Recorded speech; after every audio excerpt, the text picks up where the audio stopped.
If I were running a major American movie studio, I'd want to make Matthew Krentz's apprenticeship as an indie filmmaker short. In other words, I'd want to be in business with this handsome, talented young auteur. That was my second thought after watching Streetballers, the new film written, directed, produced, and starring Krentz as John Hogan, a white Irish junior college basketball player looking for opportunity, survival, and someone with whom he can take long, thoughtful walks. Now, my first thought after finishing Streetballers was, wow, I want everybody to see this movie. Now, joining me today is Matthew Krentz and his co-producer, Patrick Rooney, who also plays Matthew's older ex-con brother, Michael, in the film. Matthew and Patrick, welcome to Mr. Media. Oh, it's great to be on the show. Definitely appreciate it, Bob. How's everything going today? Good. How you doing? Doing well. Patrick, were you able to get in, Patrick? I know Patrick was on the road driving from San Diego up to Los Angeles to promote the film, and I know he's been in and out of, his signal's been in and out, so if he's not on the line, I apologize. We might have lost him. Okay, yeah, I thought maybe you guys were on the same line somehow. So okay. So we have Matthew, and if Patrick is able to call in, we will add him to the conversation. So this was one well-told, well-imagined, well-executed drama. Where did this come from? Well, thank you very much. It's a story that I wrote close to I'd say 8 years ago, and it's a collection of stories of, not only things I've experienced, growing up as a basketball player and, being in various situations in St. Louis, but really a collection of a lot of different people's lives that I've, become great friends with over the years. So it's definitely fiction, but it's based loosely off a lot of true stories. That's it. Okay, see, I was curious about that. After I saw the movie, I went back, and I like to do it this way. I'd rather see the work first and then go back and read up about it, and I saw that it was described as a true story, but it's actually, what you're saying, it's a number of true stories all kind of woven together.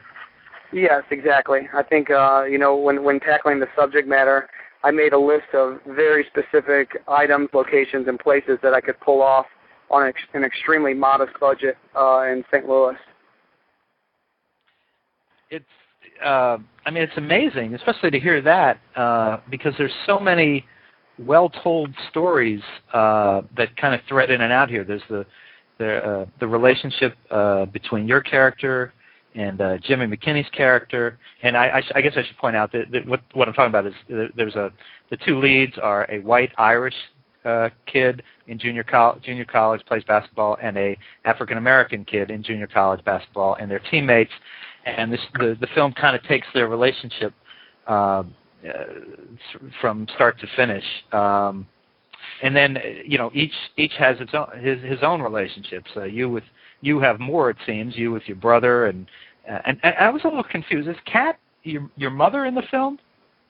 Correct. Yeah, Kat is the mother of all three of us. And there's one point when John and Sarah are discussing the relationship with the mom, and she goes by Kat because she had Michael, the oldest brother, at such a young age. All three siblings have different fathers, so they're all Kat's children, but they all have different fathers. And everyone calls her Kat because when she was younger, she didn't want anybody to know that she had a baby, because she was still kind of out, being the young woman that she was, and just kind of referred to herself as Michael's older sister. So that was kind of a reference in the film that Kat. Kat has a, kind of unknown, motherhood as far as the story goes. Got it. Okay, so you wouldn't be surprised then. I was a little confused by that part, but because no, it was. It's definitely something that was only, kind of referred to in one of the conversations in the bedroom during the film. Well, and that's it's like the only thread I can think of where I was left unsure, which is really amazing because people will see this movie.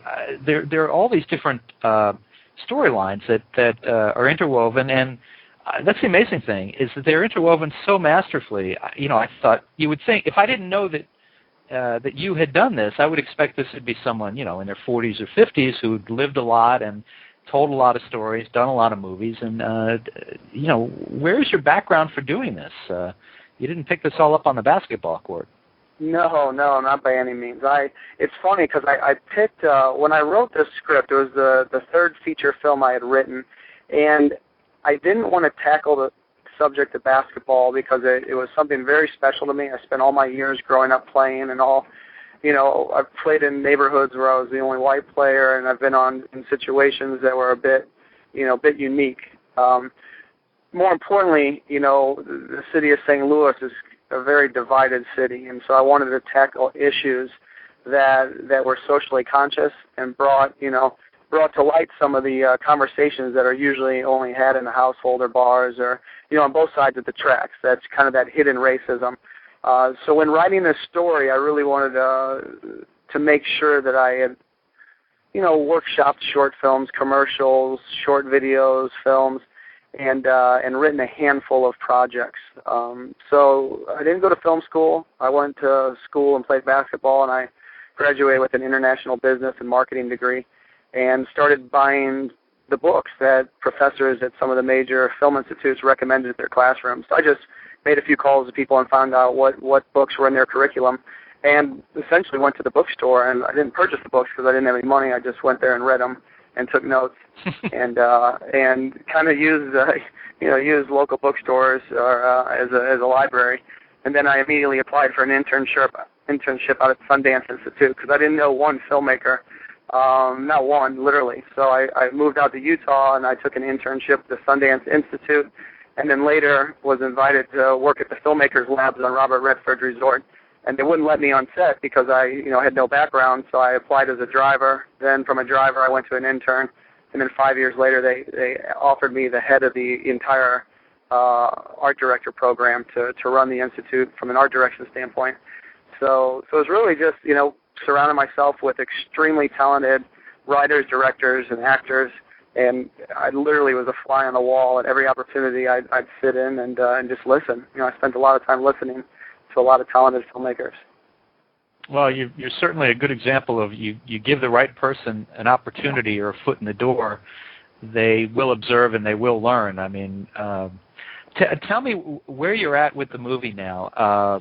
It's doing festivals, right? And is there a release? Is there a general release? Do you have a distributor?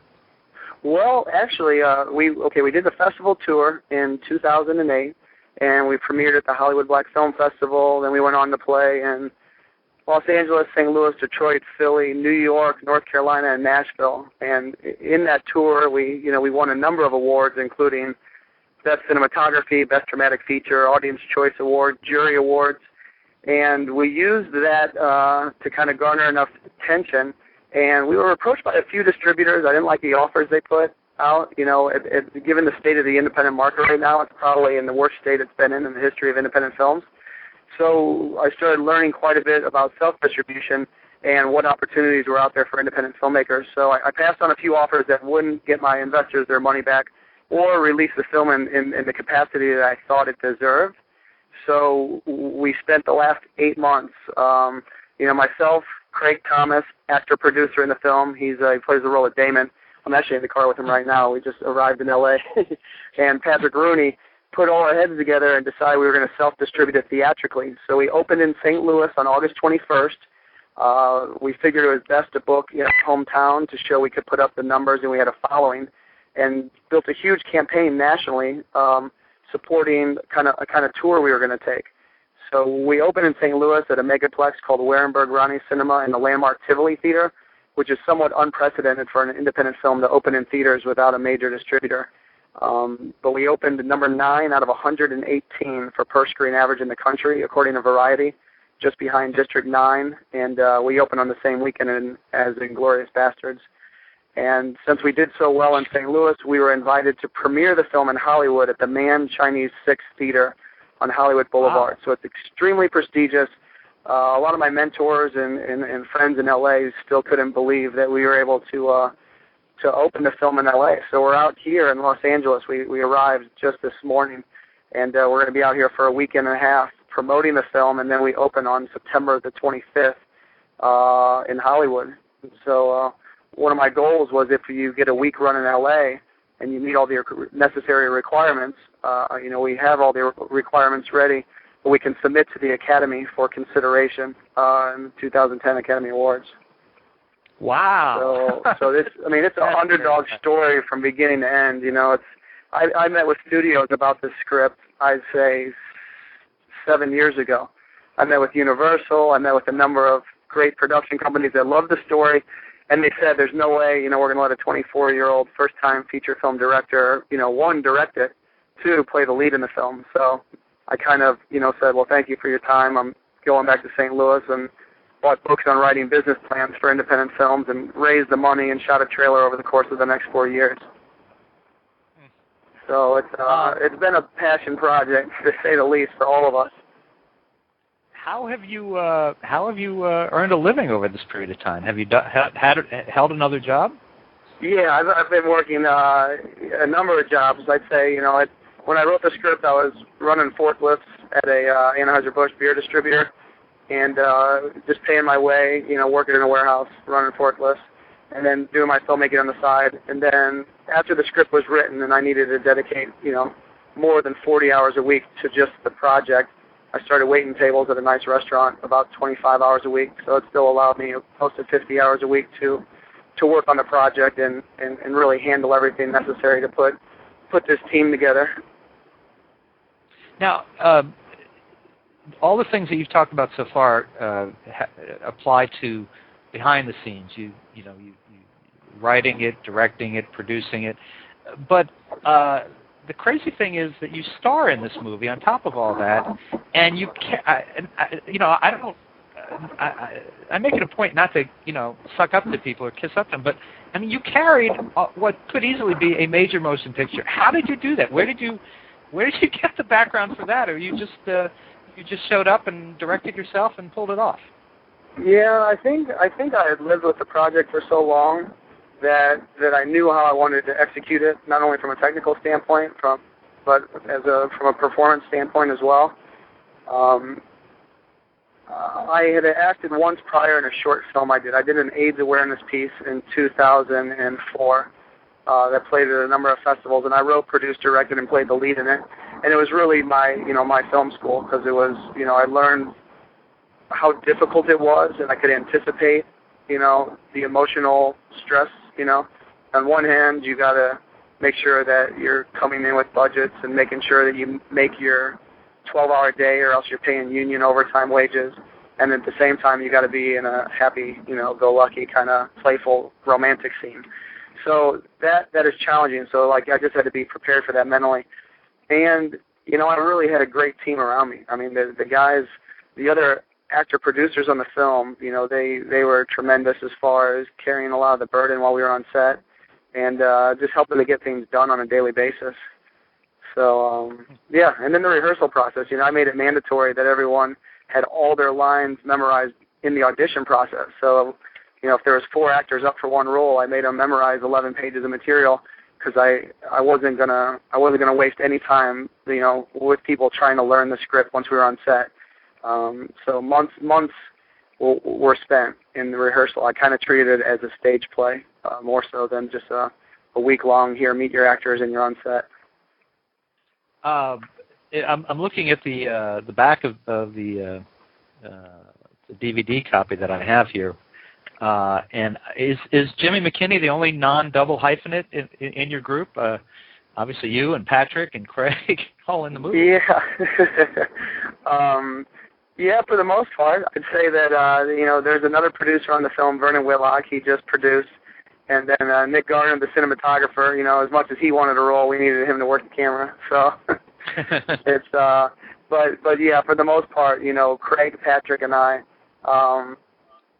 this was a unique experience for everyone. And I think they did a wonderful job, behind and in front of the camera. And, everyone's extremely natural, and I think their belief in it. Even my editor, Ezra Hubbard, who edited the picture, he has a small scene in the film where he plays Sean, who turns down Michael from a job at the brewery because of his. Oh, right, of course.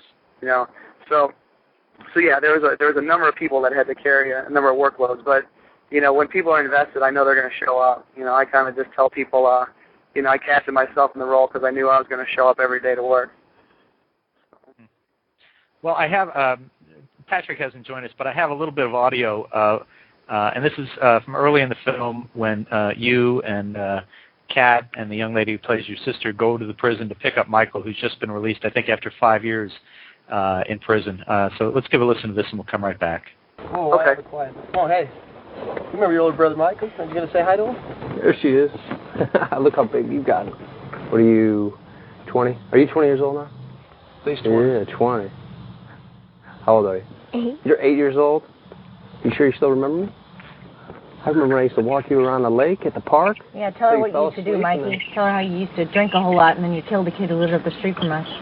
Terry Gibson, you remember your friend Karen's older brother? All right, quiet, all right? We don't... No. Cass, tell her how you really feel. She's a grown adult, 8 years old. Tell her. No. Let's go. Come on. Get out of here.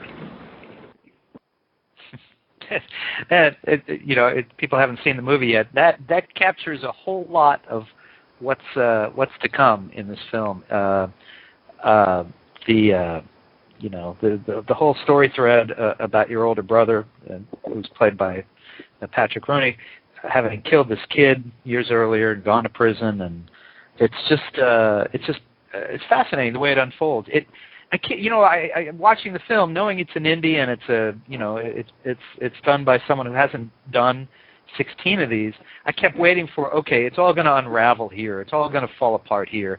He's going to drop a ball here, or the dish is going to it didn't happen. And I really, you come to the end and it's like, man, that was a good movie. I want to show that to somebody. No, that's great. I definitely appreciate it. I think a lot of people were, waiting for that moment as well. How much money did this cost, and how did you raise the money? Well, it cost just under $1 million, and wow. We still owe close to $500,000 in deferred payments.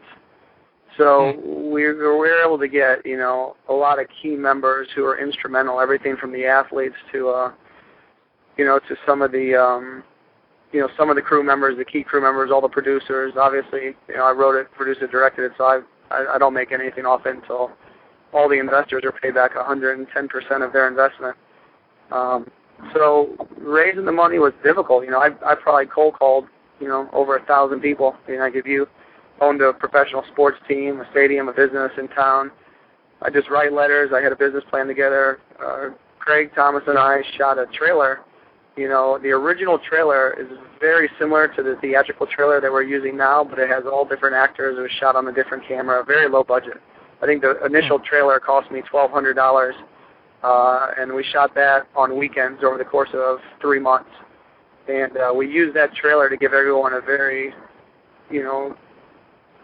specific feeling and look, and that that helped us not only raise the funds for the film, but it also gave us the respect of the athletes and some of the actors to really trust what they were getting involved in, because it was a leap of faith for a lot of people, because there were so many people new to the acting world in the film, and their reputations were on the line. Very very well-known athletes and people in St. Louis who they want to put their reputation at stake for something that was going to be a flop. What's the plan? Yeah, go ahead. Oh yeah, no, I was just going to say if by all means, if you have any questions for Craig Thomas, I've got him sitting here next to me also, who plays the role of Damon in the film, because I think it was great when the two of us got together, because we were able to bring entire groups of people from the city of St. Louis who never would have met. Craig's his outreach, and everyone in the African American community knows Craig in St. Louis. And in my community, I grew up, and I was fortunate that I know so many different people.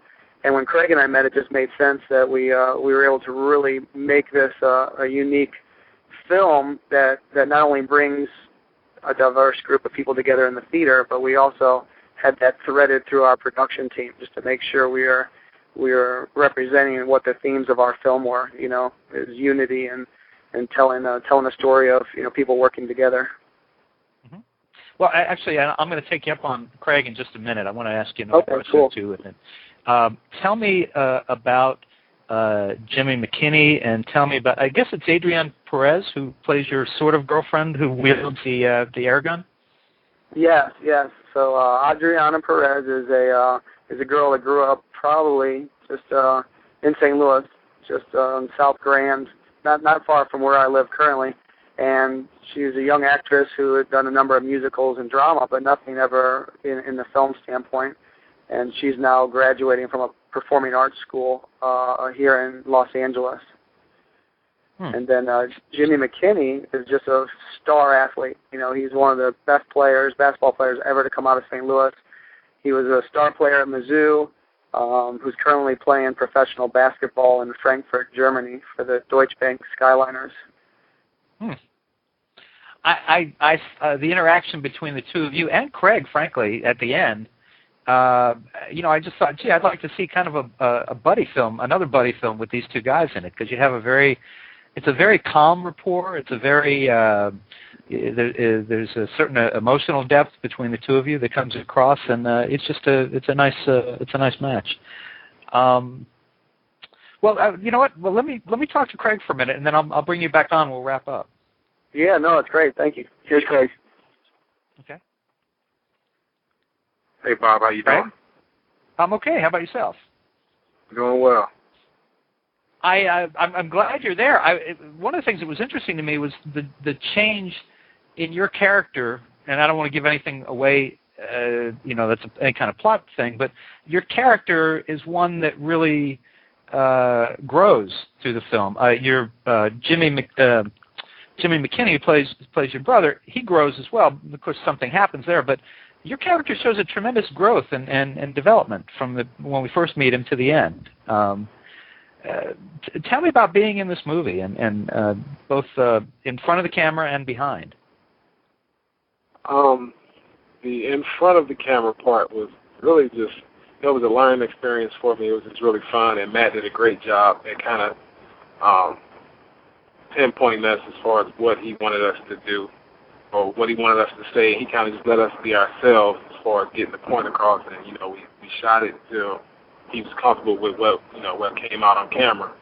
And the whole behind the scenes part, it wasn't that difficult because I was used to kind of producing, not film, but just producing, certain things in life. I've always been a person who takes on projects, and I just don't quit until, the project is complete. So the behind-the-scenes factor of it was kind of, normal for me. But the acting part, that was very new, but it was exciting. And I'm glad that I had the opportunity to do it. Now, you guys are there. Obviously, you're side by side at the moment, and I know you'll be catching up to Patrick. Do you want to do this again? Do you want to have this crew, put together another film, or have you put in enough effort on this and you want to move on with life? Oh, no, definitely. I definitely want to make another project with these guys, man. That would be great. Do you guys have anything in the works? Yes, we have another project in the works that we're going to be producing. It's called Sugar on the Floor. And a guy by the name of Vernon Whitlock, he was another producer on the Streetballers project. He wrote that project. Do you want to be in front of the cameras again or behind the camera? Both, actually. I enjoy doing both of them. So as long as they allow me to do both, I will keep doing both. It was cool. It's very rewarding to the viewer who watches the entire movie, and hopefully everyone will, to see what happens to Damien from beginning to end. You like to see characters grow and develop, and certainly yours did, and it's interesting. Did you ever dream that you'd be involved in something like this? I don't know how old you are, but is this something that was in your goals, or did Matt grab you and drag you into this? How did you get involved? He kind of dragged me into it. Like you said, he kind of just grabbed me, but I think it was all meant to happen because of where I was going in my career path as far as the basketball world.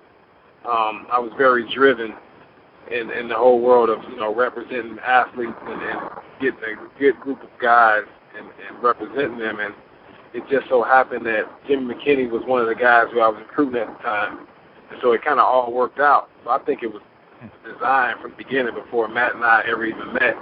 I'm just happy to be a part of it. All right. Well, let me. I think I'm gonna wrap up with Matt. If you can hand me back. And again, congratulations. It was just it's a real fine job. Just a great movie. Thank you. Good talking with you, Bob. Same here, Craig. Good luck. Thanks. Hold on. All right. Yeah, Matt's back on. Okay. Hey, so I got Craig to give up the goods. You're obviously working on another project with your group. Oh yeah, we've got 2 projects in the works. One's an indie project, and the other's more of a studio project that we're taking some meetings on next week. So yeah, Sugar on the Floor is a fantastic female-driven drama that's kind of like a Trainspotting meets Pulp Fiction. And I see Craig and I being producers and actors on this project. And Vernon Whitlock, who's my writing partner, he'll be directing this film. So we got a real strong, very small but very strong group of creative minds that we work with, and we kind of want to use the success of one project to help the next person, launch a different aspect of their career. So Vernon will direct that one, and the rest of us will be involved more on the producing, acting side of it. And then I want to come back to something. Go ahead. Oh, no. And then the other one's titled The Blaze Brothers, which is a kung fu action thriller. It's kind of like Kill Bill meets The Matrix. So it's a script that's Vernon. Yeah, so we've got, everything from a comedy that Craig and I are working on to a female-driven drama to a kung fu action thriller. And Streetballers is just our passion project to kind of launch them all. Well, and that's what I want to come back to and kind of wrap up. So you're opening it at Mann's Chinese on September 25th. What about the rest of the country? Will they have a chance to see this movie, or will they need to see it on DVD, or how many more theaters will you be able to open and distributing yourselves? Well, ideally, we want to take it to a number of cities, as many as we can sustain, from a financial standpoint. We've set up such a unique distribution model as an independent that on our website right now, which is streetballersthemovie.com, we're selling the soundtracks, and people can sign up to pre-order the DVD to ship just before the holidays. So we'll be self-distributing the DVD off our website, as well as targeting various cities to theatrically promote that release. And we have 4 offers on the table to do more of a traditional North American and Canadian DVD distribution, but right now I'm just looking at various contracts. I want to make sure that it makes sense. And, we've done enough research where we understand the business aspects of it. We think that we can be self-sustained from, inception to completion. We're going to, we have a group that wants to take us to the Magic Johnson Theater in Harlem next, and we're trying to book Dallas, Kansas City, Atlanta. We'd love to go to Denver, as well as Philadelphia, Indianapolis, North Carolina. So we're trying to bring on a corporate sponsor. We just signed Jackie Joyner-Kersee to present the film. She's a huge promoter of the project. She saw it just recently and absolutely loved the movie. And Josh Powell of the Los Angeles Lakers, we just left his house moments ago. He's presenting the film in Los Angeles. We're trying to attach various NBA athletes to endorse the project and its message, and hopefully, we can get a corporate sponsor to take us from city to city to open the film. Oh, that would be great. I hope you get to do that. I can't rave about it enough. It's just a tremendous film. And the thing is, if you're not even a basketball fan, it doesn't matter. You can still enjoy and appreciate this movie. The title is almost a little misleading. It doesn't really tell you what a human story is going on. You're right. I'm glad you brought that up. I mean, the film for the audience listening, the film has been compared more to like a $1 Million Baby or a Good Will Hunting type film with basketball as the backdrop. It's a very strong character-driven drama that's threaded with a whole Shakespearean theme. I think I set an umbrella over the whole theme of the film, and it was just influenced by Henry V. And the whole story of the underdog, and in the film you'll see through some of the dialogue that takes place. But it's very rich with literary references, and I'm very proud of that because I wanted to show a very street urban film, but I wanted it to be a film that all audiences could really leave and say, wow, that was so much more than just basketball. I could see if I was coaching high school or junior college basketball, I would want to take my my players, maybe not even my basketball players, but any of my athletes to see it. Anyway, I've gone on and on about it. Folks, listen, you can learn more about Matthew Krantz, Patrick Rooney, and Craig Thomas, and this must-see indie feature, Streetballers, by going to their website, www.streetballersthemovie.com. That's solid, streetballersthemovie.com. You can get the latest information on where it's appearing. You can pre-order the DVD, all kinds of stuff there. Watch the trailer. We play the trailer at the beginning of the show, but of course it's just audio, and you miss some of the images. Matt and tell Craig, thank you guys so much for appearing on the show today, and it's just a pleasure watching the movie. I hope you have a lot of luck in getting it out to a broader audience. Well, thank you so much. It's an honor to be on the show, and again, we can't tell you how much we appreciate just your time and your support, because it means the world to us. Well, our pleasure. Good luck with it, and we'll be watching. All right, great. Take care. Thank you. Bye-bye. Bye-bye. And folks, for more interviews with your favorite independent film directors and writers, producers, surf over to our main website, www.mrmedia.com. That's where you can listen to my earlier conversations with the men and women behind For Love and Stacy, Harmony and Me, Obsessed, Dog Days of Summer, The Singing Revolution, Steam, Little Chicago, Election Day, In the Shadow of the Moon, and many more. And please think about writing an online review of Mr. Media, casting a vote for Mr. Media, or marking Mr. Media as one of your favorites, whether you listen on Blog Talk Radio, TrueSlant, Digital Journal, Vox, Podcast Pickle, Mediafly, Podfeed.net, Blueberry, Zencast, Current, Zimbio, or Odeo. And subscribe to Mr. Media on iTunes, and you'll never miss a show. Just search Mr. Media Interviews from within iTunes and subscribe for free. Or subscribe to Mr. Media's blog on the Amazon Kindle Reader. You can also listen with a piece of string and a tin can in many locations. If you've got an idea for a guest, email me directly at bob@andelman.com. That's ANDELMAN. You can also follow me on Facebook or on Twitter, www.twitter.com/Andelman. Thank you so much for joining us this evening, listening to the show. I always appreciate when you give up a little piece of your day and